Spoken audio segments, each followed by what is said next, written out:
You're welcome back to the conversation tonight and reviewing the agricultural sector in Enugu State. In a deliberate move to infuse insurance into agricultural loans, the National Agricultural Development Fund signed a tripartite memorandum of understanding with the Leadwell Assurance Company Limited and the Verdio Climate to scale up innovative agricultural insurance and climate resilient finance for smallholder farmers.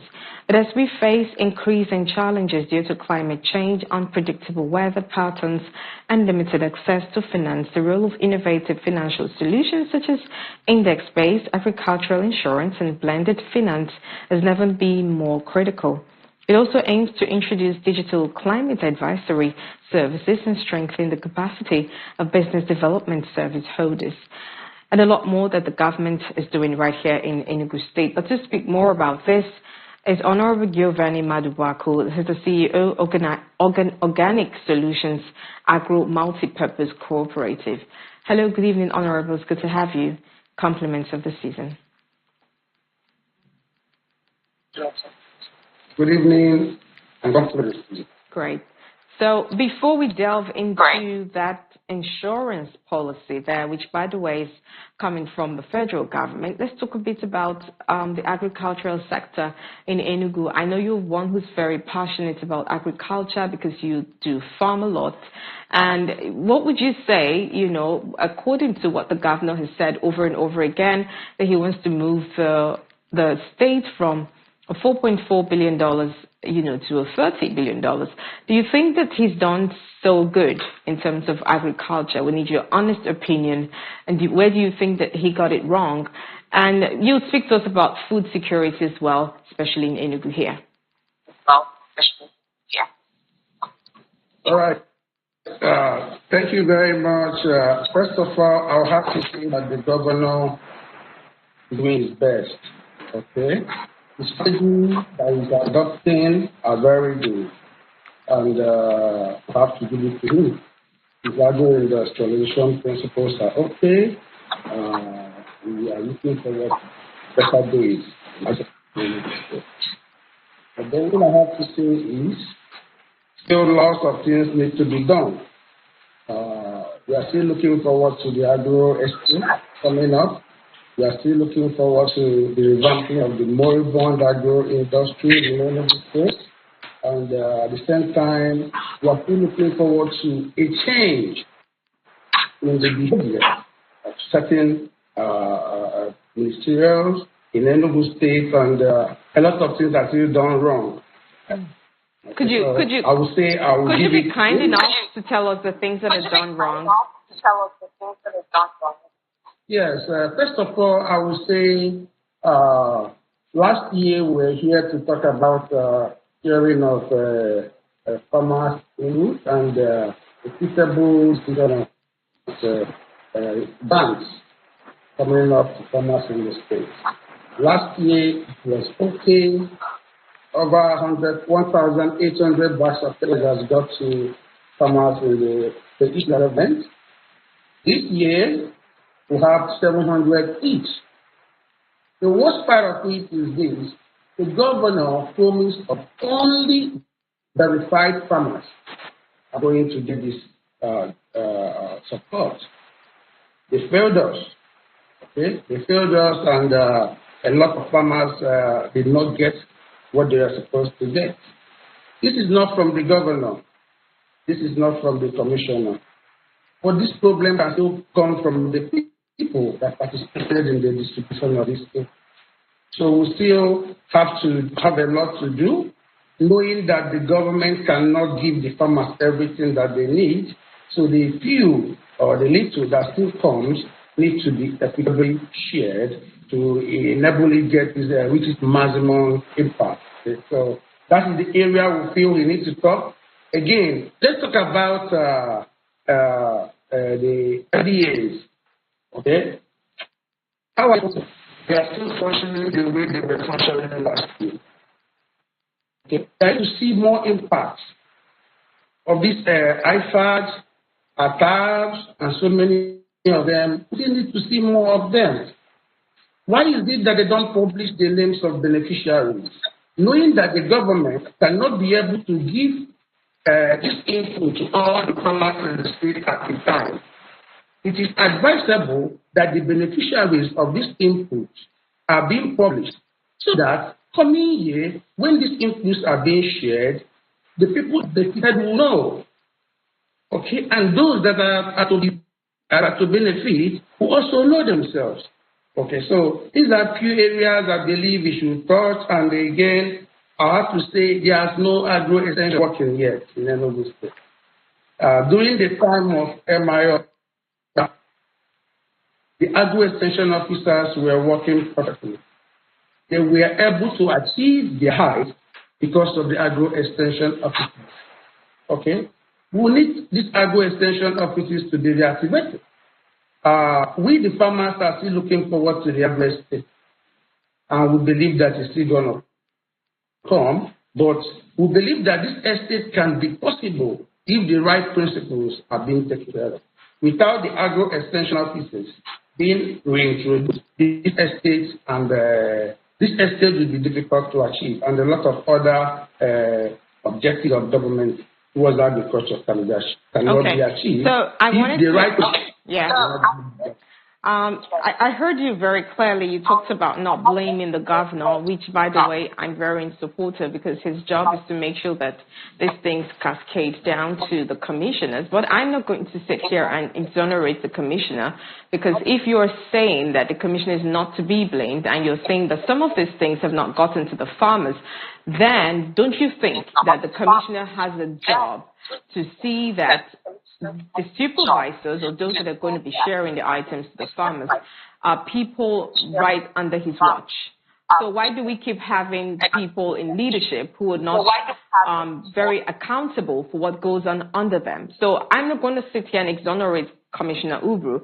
So, but tell me why it does look like that's a very difficult thing to do. Okay, let me tell you, like I said last year when I was on this studio, I told you that this administration inherited 85% of the people that worked for the previous administration. The previous administration, I will not say they are total failure, but they did not reach up to expectation in agriculture. Now, these people are still here handling the affairs of this agro sector. We cannot expect to get something better if new people are not fused in. Okay? It is, I'm not saying that they should be removed. Everybody has usefulness. But when we don't see new people coming into this sector to participate, we can't expect to see now. It's not going to be very easy for the commissioner to totally change all of them. You can send their house to the river, but you cannot force that house to take the water. So a lot of things need to be done. The governor needs to help this commissioner to work. Okay, he needs to help this commissioner to work. Okay, he needs to help him by putting in more forces that is going to enable the objectives of this organization. So how have the farmers reacted to this? Because one would think that the farmers should be able to write to the governor and say, well, you're providing this stuff, but we're not getting enough of it. Or in some way we're being, changed for some of this equipment and stuff.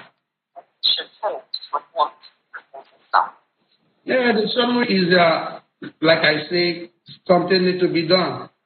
Okay, like I say, exactly 1 year, I say something needs to be done. Okay? More hands need to be added to these ministries to enable it to achieve the agro-industrial agenda that is working on. That is it. Okay? So we're not going to start talking about everything that is wrong, but a lot of good things are coming up. Okay? Okay. So let's talk about. We advise the government. So let's talk about the food security in Enugu State and quickly move on to the National Agriculture Insurance Policy there. What's your take on both issues? Yes, like the cooperative organic solution stands for the real solution for food sufficiency. I always say if we cannot be able to remove or reduce the cost of fertilizer, herbicide, and pesticide in operational agriculture. That means the cost can never be reduced. When you buy fertilizers at the rate of 40,000 naira, you buy herbicide for a plot of land at the rate of 15,000 naira, and then the pests are there too. By the time you spend all this money, there's no how the cost is going to come down. The government needs to come into more strategy. The only strategy is to go organic agriculture. If organic agriculture is the only solution that can enable us to totally, because every day everybody has fertilizer in their home. The awareness, the information needs to be spread. If the government can work on the information of organic agriculture, making sure that people actually get the information they need, that is the only way we can reduce the cost of input and practically reduce the cost of agriculture. The only solution to food sufficiency, which we are still failing to do, is to promote organic agriculture. Let me make this reference. During the time of M.I. Okpara, they were working like artificial fertilizers. Yes, everybody was practicing the natural organic farming. The food that were cultivated in this part of the region has very high value. It has very, very high value, okay? And they will make a lot of money. The agricultural inputs from this area was in high demand. So it is still possible if we can still come back to organic agriculture. I will say, if we can reduce the cost of fertilizer to 5,000 naira per 50 kg, that means we are now ready to reduce the cost of agriculture and guarantee food sufficiency. If the farmers can be trained on how they can locally, at least a good number of them can make their fertilizer from their home. Okay, that is done in the olden days. So the government needs to work hard on the real solution to food sufficiency, with organic agriculture. All right. So as we go into 2026, what will be your take on this federal government's initiative and the memorandum that have been signed already with Leadway Assurance, especially for agricultural insurance policy? Quickly, because I'm told my time is up. It is very, very important that we all go into the agro insurance. The agro insurance is a very, very, very, very important fact. The people in Enugu State, the majority in the Southeast, don't even talk about it. With the introduction of this agro insurance, there's no way a farmer can lose out. There's no way a farmer can say he's no more cultivating. Okay, so if the awareness on agro insurance needs to be created. It needs to be created, and if this is done and our farmers are able to participate in it, I think this is going to play a very leading role in the food sufficiency program. All right, so we're looking forward to 2026 with more development in our agricultural sector and, less of insecurity, so at least the food can come down cheaper. But what's your take on this Christmas period? Do you think that the government did enough to be able to make food accessible? Because you go to the market, for instance, pepper is still really expensive, and people are saying, well, they're not getting enough from the north. What do you think? What's your opinion on food prices this December? The zeal reduced. The zeal last year was very, very high. But it reduced to a point this year, but notwithstanding, the farmers are doing their best. Okay, the farmers are doing their best, and I believe with continuous encouragement, it will get better. Mm-hmm. Yes, it's not expensive everywhere. In some areas, you can still buy them very cheap. The cost of rice has reduced drastically, and the loss of food item also reduced. Okay, so with continuous awareness and encouragement, I think we'll be getting there. Fair enough. Thank you so much, Honorable Giovanni, for telling us about some of these developments in agricultural sector. We do wish you a Merry Christmas and a happy 2026. Thank you for joining. Thank you. Thank you very much.